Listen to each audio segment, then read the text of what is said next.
With Stellar's recent retirement announcement, former LA Gladiator Asher made his debut with the Defiant alongside Ivy against the Washington Justice.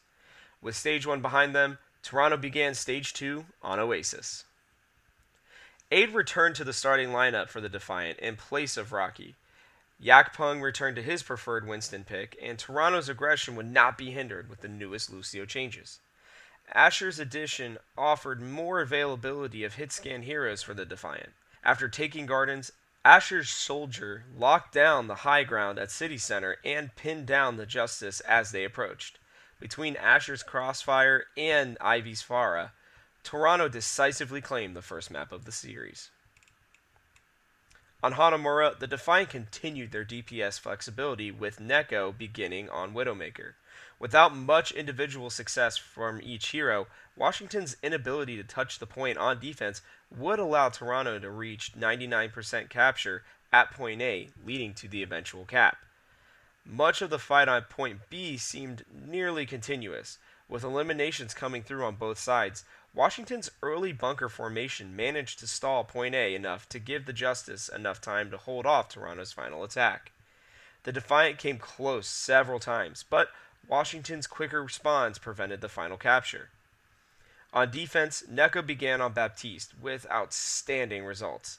Multiple key uses of his immortality field saved the Defiant's defense of point A, preventing the Justice from even reaching point B. They entered halftime, leading Washington 2-0. Newly acquired IM-37 debuted his Overwatch League career on Blizzard World, replacing Asher for the third map of the series.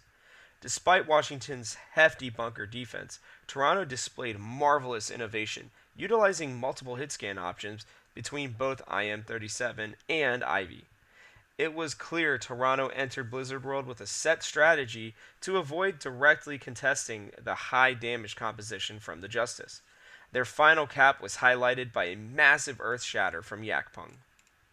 Toronto's defense of point A was quickly dispatched by a pinpoint headshot onto Neko from Corey's Hanzo. Washington's attack was highlighted with multiple DPS duels for control of the payload, with the Justice predominantly coming out on top. Fortunately for the Defiant, a devastating EMP from Envy cleared the payload and claimed the series for Toronto. On Junkertown, with victory theirs, Roki rejoined the team with IM-37 remaining in on attack as well. On a push that looked lost, fans were once again witness to Neko's clutch Baptiste gameplay. Neko's flexibility was on full display to open Stage 2. As Toronto pushed through Junkertown, the Defiant Flex support spent most of his time on Roadhog to accompany the high damage selections from Toronto. An impressive display from Corey's Widowmaker locked down the Defiant's final defense and cleared the way for a Justice victory on Junkertown. In conclusion, throughout the series, no glaring errors really stood out for the Defiant, aside from a clear lack of synergy that is sure to be ironed out over time. Neko's newly discovered abilities on Baptiste will enable Toronto as innovators in the upcoming meta shift that has already taken hold of the league. Not to mention Asher's emergence and IM-37's arrival, each bringing new talent to the table for the Defiant going forward. If you love great Overwatch League content, make sure to give us a thumbs up, subscribe, and hit that bell icon. Now, from our house to yours, thanks for watching.